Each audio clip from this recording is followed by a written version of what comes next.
I am black. I know this may come as a shocker to you. You can tell that I'm actually dreading this actual aspect of my soul and life because the way I speak is so Caucasian, obviously. You can hear the whiteness in my voice. I've tried every aspect of my life to erase my blackness as a human being, and I'm lying to you right now. Obviously, I love being black. It's one of my favorite things on the planet. I enjoy actually existing more than I like being black because I'm a human first, then I'm black. I wish I was a human and then every other thing else, but I'm a human, then I'm black. People see me and they say, look at that black boy right there. Look at that big ball of hair on his head. Look at that afro. You can tell by his regulations as he walks to and fro. You can tell every time I walk, I regulate. And I've seen people cannibalize the aspect of the idea of blackness as opposed to actually being black, which is really fun. I've enjoyed it indefinitely. So let's talk about the intricacies of the idea of blackness, shall we?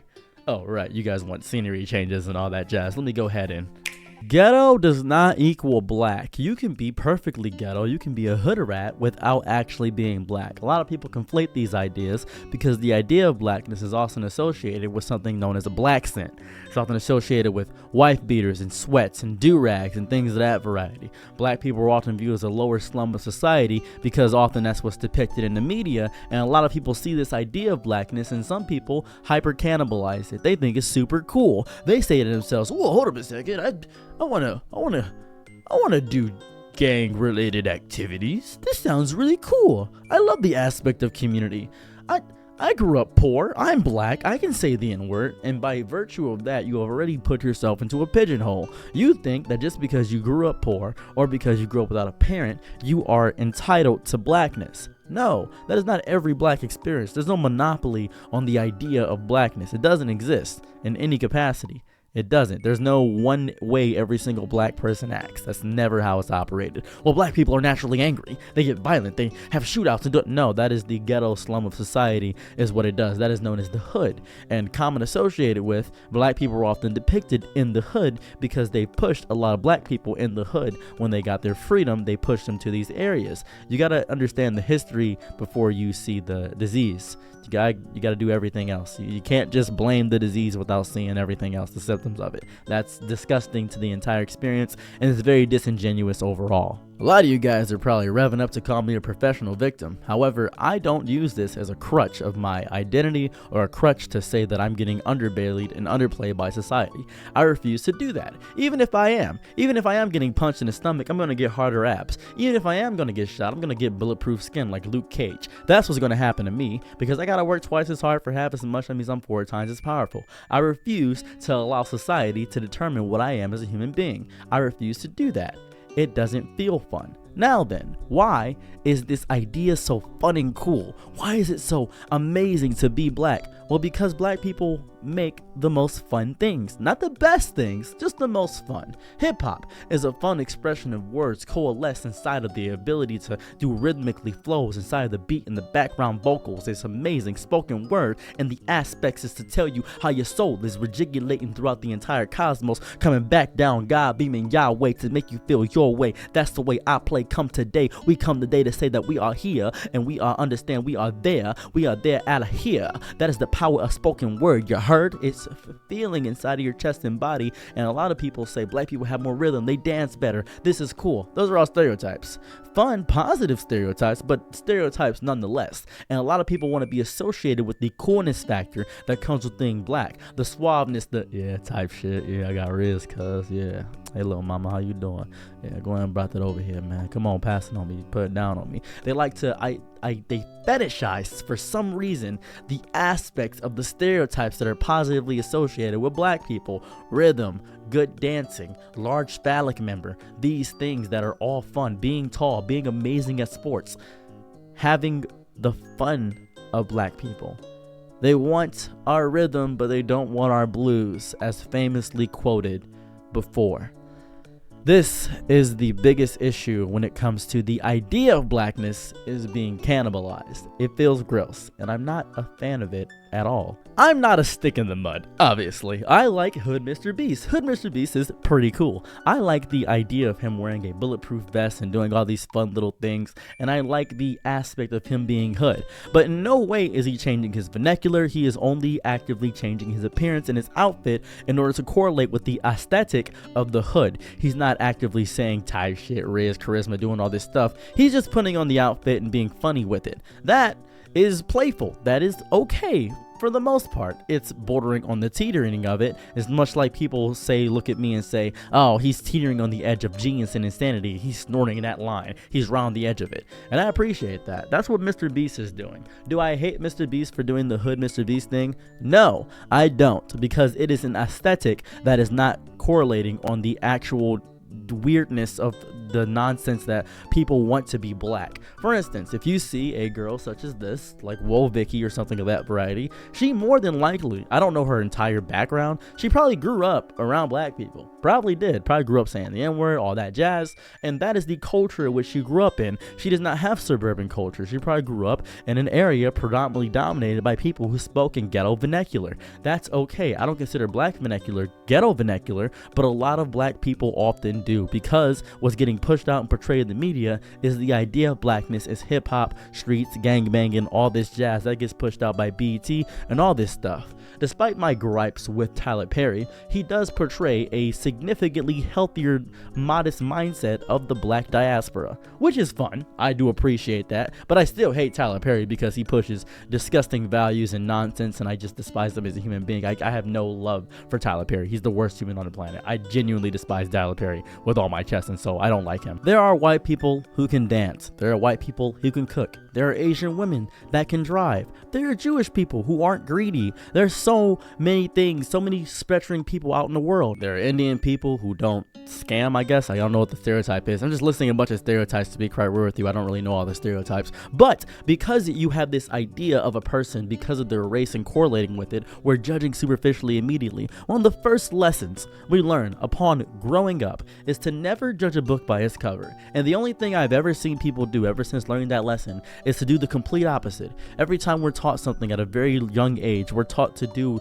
not that. We feel like it's more fun or funny to do the opposite of that. Turn the other cheek when you're smacked. Nope, I'm gonna strike them back. Okay, well, be kind to strangers. Wrong again. I'm gonna be angry to every stranger online that I don't know. I refuse to do that. Well, okay, don't judge a book by its cover. No, actually, that's a good idea how to judge a book, because if the cover looks cool, the book must be amazing. Wrong again. I don't grasp it. People are judging based on the aesthetic. I'll do a fun example for you. This is gonna help you out a little bit, I imagine. Let's say there's this really pretty girl. Oh, she's amazing. She's got just luscious hair, and she looks so fantastic. Big voluptuous milkers and just amazing childbirthing hips. You're just outstanding for her. Oh, you a little aroused right now? Yeah, I can tell. You're excited. So, let's say she really likes guys who play guitar. And you say, dang, I can't play guitar. But she sees a guy who you know is an abuser, who you know is a piece of garbage, who you know is bad, and he's masterful at guitar, one of the best you've ever seen on the planet, and he's playing the guitar with his entire chest and soul, and you tell her, don't go for that guy, he's evil. She's not gonna listen to you, because despite you knowing that guy as a human being, and he actually might be somebody you've heard about, he plays guitar, and she wants somebody who plays guitar. She values the aesthetic more than she values anything else, and that's fair, because that's how humans operate. We see something pretty or cool or fun, the Grand Canyon, we see something outstanding, and we love it. I, for instance, love how industry looks. I like the big mechanical factories. I like the way excavators are. I love seeing it. I love seeing construction. It's very cool, but I know what it's doing to our ozone layer. I know the reprimanding effects. I understand the repercussions of my love of these things, but I still like seeing it. It doesn't stop anything. I like seeing destroyed, dilapidated buildings. I think they look cool aesthetically. I think they're amazing. Do I think it would be better off if those buildings weren't there? 100%. But I enjoy looking at them. I enjoy seeing the dissolution of things, the chaos behind things. Despite the fact that it's not healthy, it's still fun, because you may not know this, healthy doesn't always equal fun, right? healthy isn't attractive for the most person, for the most common thing. And so we've judged by books and our covers. We've judged the entire people, and that's how we get to the idea that black people are a certain way, all of them. You may be saying to yourself, well, you're a reasonable black. You're not the common exception. There are so many people like me. So many people that won't talk out of stride or anger or insult you just for existing. There are many people like that. You insinuate and you exacerbate the anger of another person, and then you get confused and upset how this is happening. Well, why are you upset with me? I didn't do anything wrong to you. Yes, you were being volatile and angry, and you caused a reaction out of that. And then people love to be the idea of it. They love to rap or do all these other things, and there was these old gatekeepers back in the day that wanted to cannibalize hip-hop. Only black people could do hip-hop. Can't do that. If someone sees something cool, they're obviously going to want to emulate it. That's how we've worked since we were children, dude. Everybody wants to do something cool. People aren't just going to let you get away with saying Riz and using AAVE forever. They want to be able to use it too. Chile. Oh, Chile on the Sigma Riz. Oh, this is amazing. The yacht is outstanding. All these terms just coalesce from black nomenclature being bogged down in the Gen Z humor. It's not a bad thing. It's getting pushed out. It's getting a bigger audience. The same vein is when you share a post with the N-word in it and you say, am I allowed to share this?